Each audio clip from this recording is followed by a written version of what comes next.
What's up, guys? Today we're going to be doing my top 10 wide receivers in the NFL for the 2025 season. So this is going to be kind of what I'm expecting out of a lot of these guys and where I think they'll finish. Not necessarily statistically, but just kind of almost like skill-wise. Like how I think, like how well I think they'll play. Because not every time does numbers exactly match up with how well you play.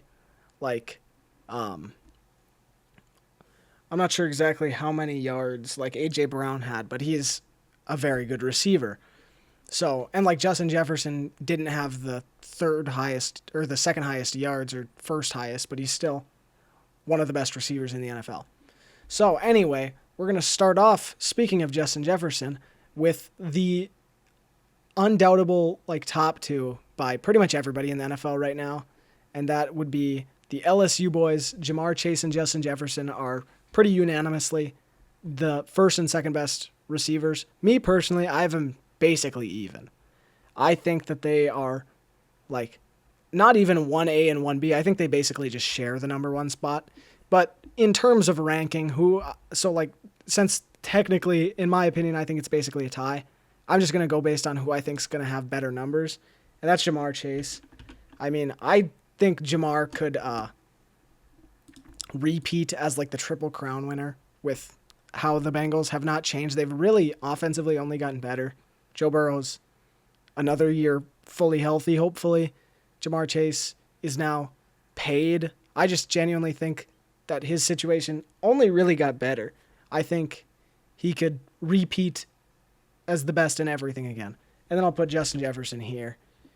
I get why people are kind of scared with J.J. McCarthy. I think he'll be fine. I mean, he's put up insane numbers with tons of quarterbacks. I think he'll be good. And then third for me is CeeDee Lamb. I think he's also going to put up insane numbers. I think he could maybe challenge Ja'Marr for receiving yards or something because Dak's healthy. And when Dak's healthy, CeeDee Lamb just gets a ton of yards. So I think that, again, with 3 and 4, I think are pretty interchangeable too.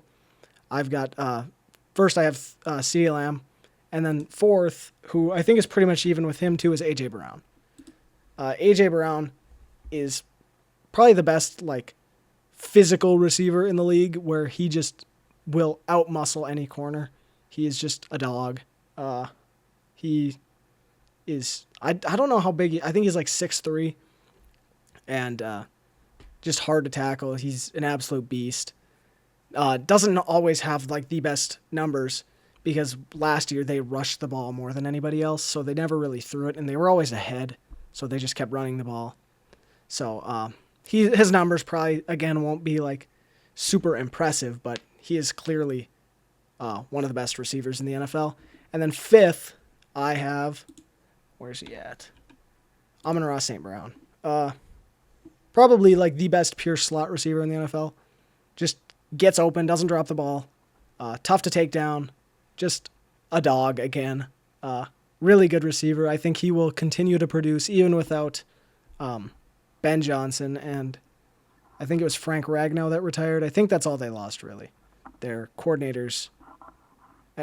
And their defense will be better, so his numbers might not be insane. So I think he's fifth. Now it kind of becomes a little bit more of a question, but for me personally, at 6, it is kind of a conversation between two players. 6 and 7 is between Puka Nacua and Nico Collins. And at this point, it's kind of your preference. Me personally, I'm going to take the, bigger player in Nico Collins. I just the only issue with Nico Collins I really have is just, I think he's got a little bit of an injury history, which kind of stinks for him because he's such a good player. But I do typically if I were to pick between two players, I'm going to pick the one who is bigger because it's just more quarterback friendly. So I've got Nico Collins at 6, and then 7 I'll have Puka, who is another insane slot receiver, just can get open, great route runner, great hands, tough, hard to tackle again, just a super good receiver. Now, in here, you can honestly go so many different ways. There's so many good receivers in the NFL where it kind of gets really hard to decide.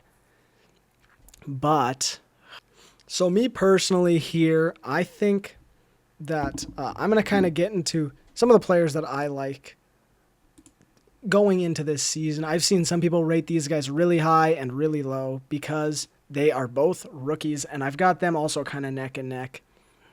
But again, like I said, I'm going to pick the guy who put up, I think he put up better numbers. He's bigger and he's faster. So I'm going to take Brian Thomas Jr. And then next I'm going to take Malik Neighbors, also two LSU guys who came from the same draft class, just like Jamar Chase, Justin Jefferson, and then Odell and Jarvis Landry. So me personally, I think next year they're going to be. I could see Malik Neighbors maybe being worse with teams maybe being a little bit more scared of him and deciding to maybe try and seal him off more. Whereas Brian Thomas's situation only got better. Hopefully his quarterback plays better. But I think these two could honestly move themselves all the way up to like 3 and 4, depending on how they play. They're super insane prospects, just great players. And now at 10, you kind of get into a spot where you can take a lot of different guys. You could take, honestly, I wouldn't be mad any way you go. Like, I could see you taking Terry McLaurin. You could take Garrett Wilson. You could take Drake London. You could take JSN.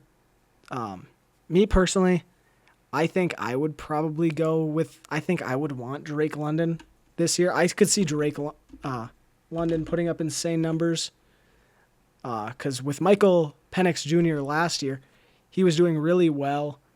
So I could see him maybe really, really doing good with him. But I think this is probably my top 10 receivers. Again, I could see Garrett Wilson and JSN doing great. It's just I'm not a big fan of their quarterback situations. Terry McLaurin, not sure what his outlook is contract-wise. And then Mike Evans is just another year older. Devontae Adams could be up here too. Again, just older. Somebody who I could see being either really bad or really good would be Tyreek Hill, depending on how the Dolphins play, how he plays, how fast he still is. So there's a lot of questionable players too, but I think these are my kind of locks to be really good receivers this year, barring injury. But anyway, thanks for watching. Let me know if you guys want to see like running backs or tight ends or anything, and or rankings like schedule predictions, stuff like that. Award predictions. So let me know if you want to see that, and hopefully I'll see you in the next one.